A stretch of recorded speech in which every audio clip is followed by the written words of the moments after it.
प्रार्थना करेंगे। प्रेरितों के कार्य 2 अध्याय। जैसा कि मैंने कहा था कि क्या हम प्रार्थना के लिए सिर्फ एक ही दिन आना है? नहीं मेरे प्रियो, वचन सीखने के लिए यहोशुआ 1:8 भी कहता है। यहोशुआ 1:8 भी लिखें। यहोशुआ 1:8 की व्यवस्था की ये पुस्तक कौन सी? ये पवित्र शास्त्र तेरे चित्त से यहाँ से कभी अलग ना हो, दिन रात इसी में ध्यान दिए रहना, ताकि तू वो करने में सफल हो जैसा इस वचन के अनुसार लिखा है, और फिर तेरे काम क्या होंगे? सफल होंगे। पंजाबी में पढ़े यहोशुआ 1:8।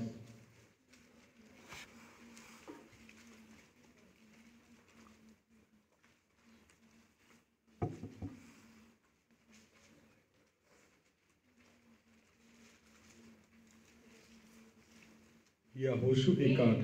ਇਹ ਭਵਿਸ਼ਤਾ ਦੀ ਪੋਥੀ ਤੇਰੇ ਮੂੰਹ ਤੋਂ ਕਦੇ ਵੱਖਰੀ ਨਾ ਹੋਵੇ, ਸਗੋਂ ਤੂੰ ਦਿਨ ਰਾਤ ਉਸ ਉੱਤੇ ਧਿਆਨ ਰੱਖ, ਤਾਂ ਜੋ ਤੂੰ ਉਸ ਸਾਰੇ ਦੇ ਅਨੁਸਾਰ ਜੋ ਉਸ ਵਿੱਚ ਲਿਖਿਆ ਹੈ ਚੱਲੇ ਤੇ ਉਸ ਨੂੰ ਪੂਰੀਆਂ ਕਰੇ, ਤਾਂ ਤੂੰ ਆਪਣੇ ਮਾਰਗ ਵਿੱਚ ਸਫਲ ਹੋਵੇਗਾ ਅਤੇ ਤੇਰਾ ਬੋਲਬਾਲਾ ਹੋਵੇਗਾ। हालेलुया। अब पुराने नियम के संतों की इच्छा थी बोलबाला हो, लेकिन बहुत कम ऐसा सोचते थे।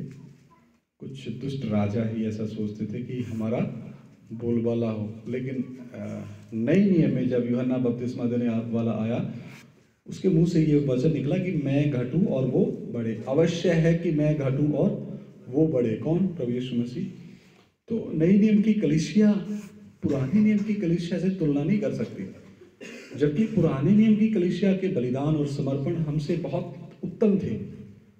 लेकिन हम क्या करें? हम नए नियम की कलीसिया में हमें मौका मिल गया प्रभु यीशु मसीह को अपना प्रभु और मुक्तिदाता करके ग्रहण करने का और परमेश्वर के घराने में नया जन्म पाने का। और यही सबसे बड़ी हमारी सफलता है कि हमने नए नियम की कलीसिया में क्या पाया है?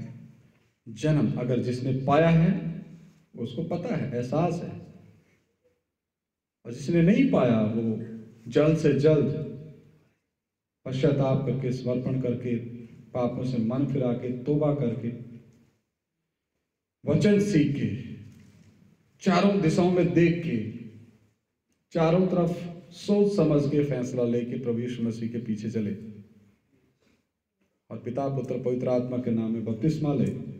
और बपतिस्मे में सारी दुनियावी बातें, पुराना मनुष्यत्व दफन करना, वो पुराना जो चाल चलन दफन करना है, रीति रिवाज, रस्में, समझ रहे, वो सब दफन करना पड़ेगा।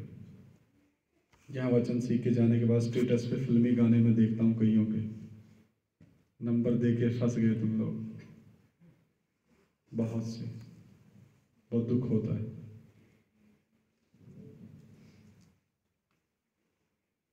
मेरी स्टेटस पे वचन के अलावा कुछ नहीं मिलेगा, चेक कर लेना कभी आया नहीं आज वो।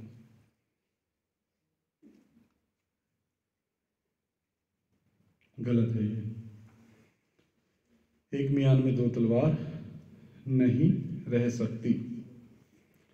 तो पहली सदी की कलीसिया जब पतरस ने प्रचार किया, पहला पवित्र आत्मा को पाने के बाद प्रचार पतरस का खत्म हुआ, तब रसूलुल्लाह ने करता 2 बाब 37 आयत तो 42 आयत तक पढ़े। The book of Acts chapter 2 verse number 37 to 42। क्या सुना? पतरस का प्रचार। पतरस ने कहा जिस प्रभु यीशु मसीह को तुमने क्रूस पे चढ़ाया वही तो मसीहा था, वही तो देहधारी परमेश्वर था जिसकी इंतजारी में तुम बैठे थे।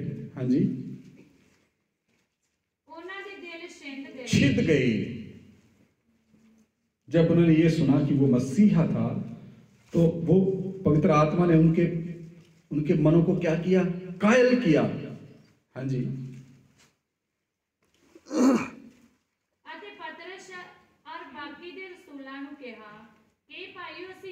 हे भाइयों हम क्या करें? हमसे तो बहुत बड़ा पाप हो गया। हाँ जी, पतरस ने क्या कहा? तद पतरस ने ਉਹਨਾਂ ਨੂੰ ਆਖਿਆ ਤੋਬਾ ਕਰੋ मन फिराओ ਅਤੇ ਤੁਹਾਡੇ ਵਿੱਚੋਂ ਹਰੇਕ ਆਪੋ ਆਪਣੇ ਪਾਪਾਂ ਦੀ ਮਾਫੀ ਦੇ ਲਈ ਯੀਸ਼ੂ ਮਸੀਹ ਦੇ ਨਾਮ ਉੱਤੇ ਬਪਤਿਸਮਾ ਲਵੇ ਤਾਂ ਪਵਿੱਤਰ ਆਤਮਾ ਦਾ ਦਾਨ ਪਾਓਗੇ। यहाँ लिखा कि तुमने अगर अपने पापों से पश्चाताप करना है, बचना है, तो आप लोग तौबा करो, मन फिराओ और जिस प्रभु यीशु मसीह को तुमने क्रूस पे चढ़ाया उसके नाम में। तो यहां से एक गलत संस्था का भी शुरुआत कर दिया उन्होंने, ओनली जीसस। वो सिर्फ यीशु मसीह के नाम में बपतिस्मा देते हैं, जो कि मुक्ति चोर काम है।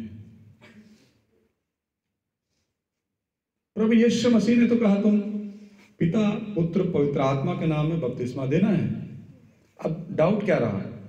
यहां पतरस का समझाने का अर्थ था, मेरे भाइयों, जिस प्रभु यीशु मसीह को तुमने क्रूस पे चढ़ाया ना, वो ही उद्धार करता है, उसी के नाम में बपतिस्मा लो। मतलब उसकी आज्ञाओं के अनुसार। और उसकी आज्ञाएं जो ग्रेट कमीशन महान आज्ञा क्या कहती है, मत्ती 28 का 19 भी पढ़े।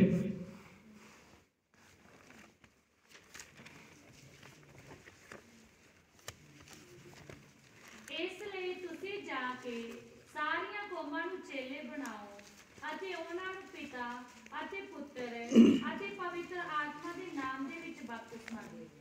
इसलिए कि तुम जाओ, कौन?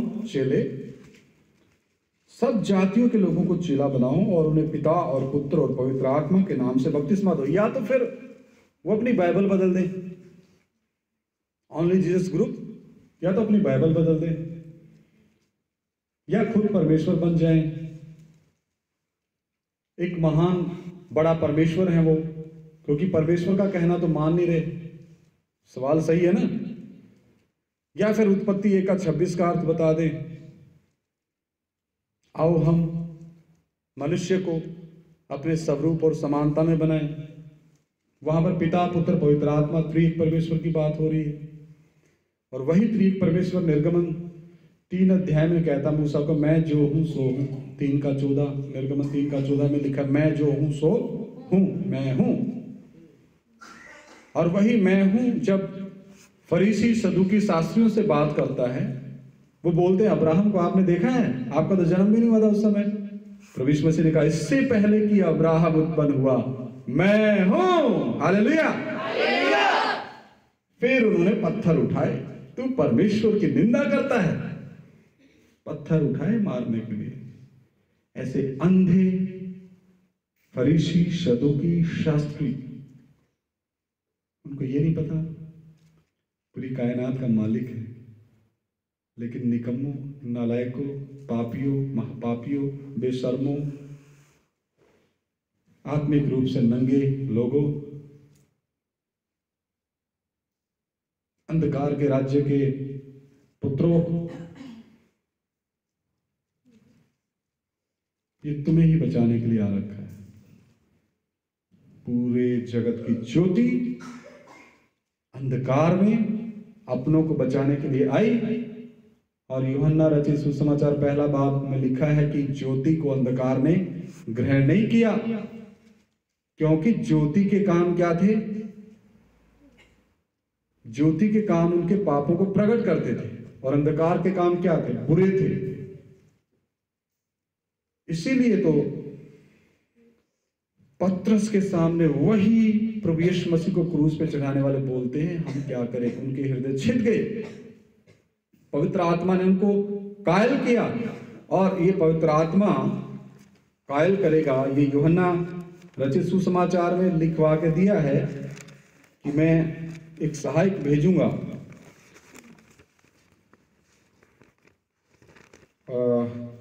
यूहन्ना 16 बाब 7 वचन, 8 वचन, 9 और 10।